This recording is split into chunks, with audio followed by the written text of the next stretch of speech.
Child sexual abuse is real. And as a tourism destination, we cannot be complacent. Neither could we pretend for any given period in time that it is non-existent, as in other countries. In other countries, the issue, the challenge, the concern is something that is denied. We do not want to take that approach. We want to appreciate that it does exist, and we want to be proactive in our stance to managing and administering or administrating the challenges emanating from pedophilia and child sexual abuse. It is hoped that the signage will go a long way towards disseminating the message that the Gambia is against sexual abuse and exploitation of children.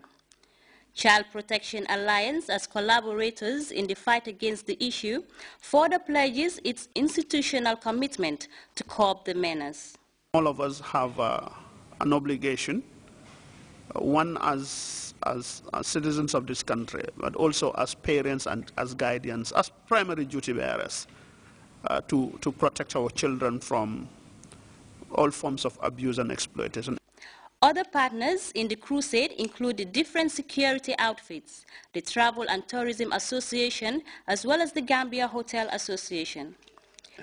The inaugurated signage, as disclosed by the GTB Director General, is not directed to anyone, but only out to draw the attention of all, especially tourists, on the Gambian stand on child sexual abuse and exploitation. Zero tolerance on the act is apparently the buzzword. For GRTS News, I am Winifred Nicole Hadibeth.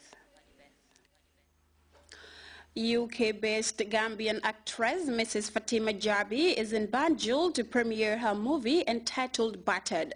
Well ahead of that event, slated for tomorrow, Friday, 20th December 2013, at the Sunswing Hotel, Fatima Jabi spoke to GRTS. Let's take a listen.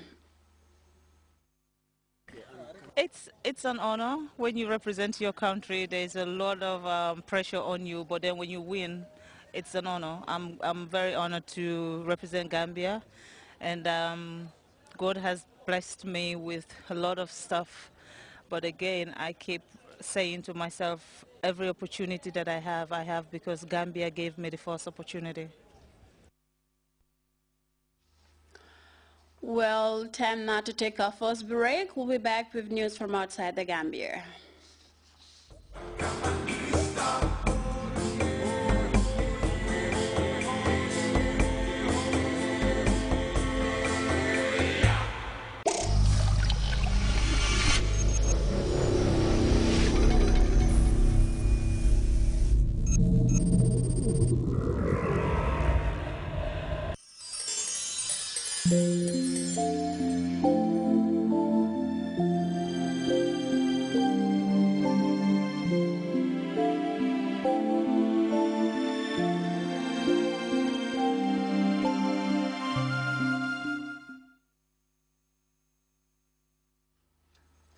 Welcome back. The arrest and subsequent detention of a former government security advisor in Congo-Brazzaville has been received with condemnation by the opposition in that country. Colonel Nsuru was later presented to the country's media to quell rumors of his execution by the government. CFI has more on that.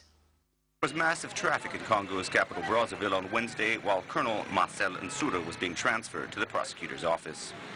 His move comes 72 hours after a shootout involving his supporters and Congolese soldiers. The firefight began when the soldiers came to arrest Colonel Nsuru. We're surprised that such force was used against a person. As far as we're concerned, it was done to kill him. And we don't think it was only to kill Marcel Nsuru, but it was also to reduce the Congolese people to silence. Colonel Marcel Nsuru was arrested on Monday. He's being held in a cell at the headquarters of the Direction of Territorial Surveillance in Brazzaville. On Wednesday, the Congolese authorities presented Colonel Nsuru to the media. They wanted to put an end to rumors that the former government security advisor had been executed. Marcel Nsuru is definitely alive. He is not dead. He is definitely alive. He is in a safe place, but being held. However, journalists were not allowed to interview Colonel Nsuru. The Congolese authorities have announced that an investigation has been opened, and it could very well lead to a trial. The U.S. National Security Agency is back in the spotlight today.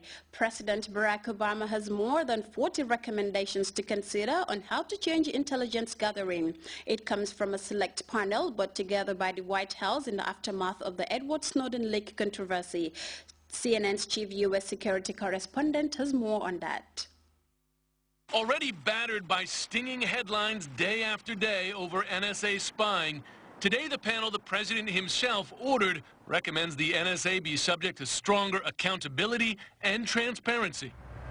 What the panel does not recommend is dismantling the program that sparked the most controversy in the U.S., the gathering of billions of bytes of metadata of Americans' phone calls, something sure to upset the president's supporters on the left.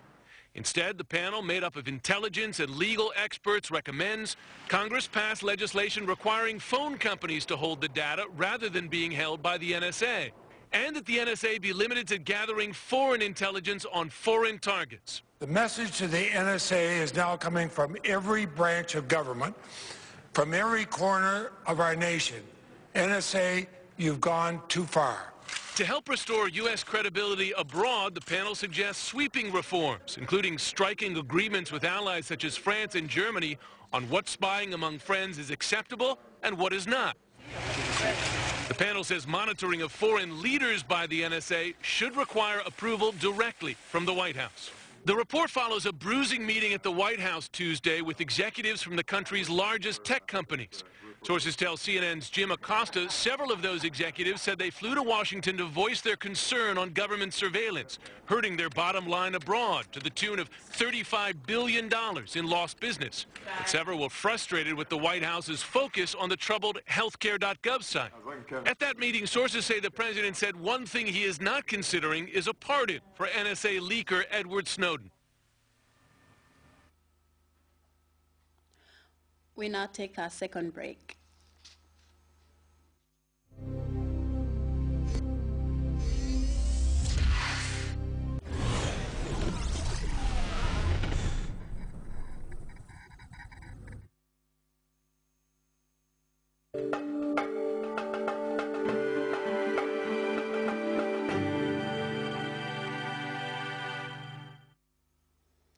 Welcome back, and time now for the weather report, courtesy of the Central Forecast Office.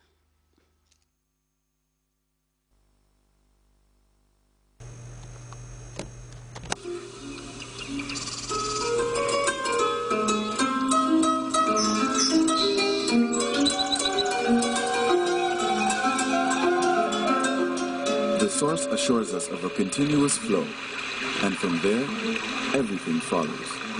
And for those of us who know what the River Gambia stands for, understanding its sustainability in all aspects of life is easily confirmed. The River Gambia provides nutritious delicacies as food, while it provides its wildlife a balanced ecosystem. This river, as a sanctuary, is committed to its inhabitants' needs without season. And as you travel along, all these values are replicated in one company, Elton. Just like the River Gambia, leads in its commitment to values that matter most. Elton, championing the vision for a new generation.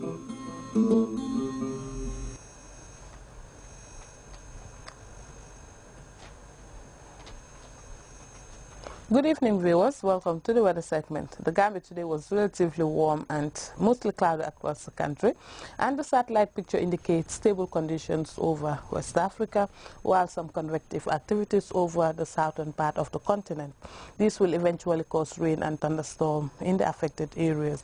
Tonight will be cool, hazy, and mostly cloudy across the country, whilst tomorrow morning it will be cool, hazy, and variably cloudy, becoming warm, relatively warm, and partly cloudy in the afternoon. Light to moderate northeasterly winds will dominate the flow over the entire country, and the speed will be about 10 to 20 kilometers per hour. Morning temperatures will be 19 degrees Celsius over the Greater Banjul and Central River region, whilst 20 degrees Celsius over West Coast and North North Bank region.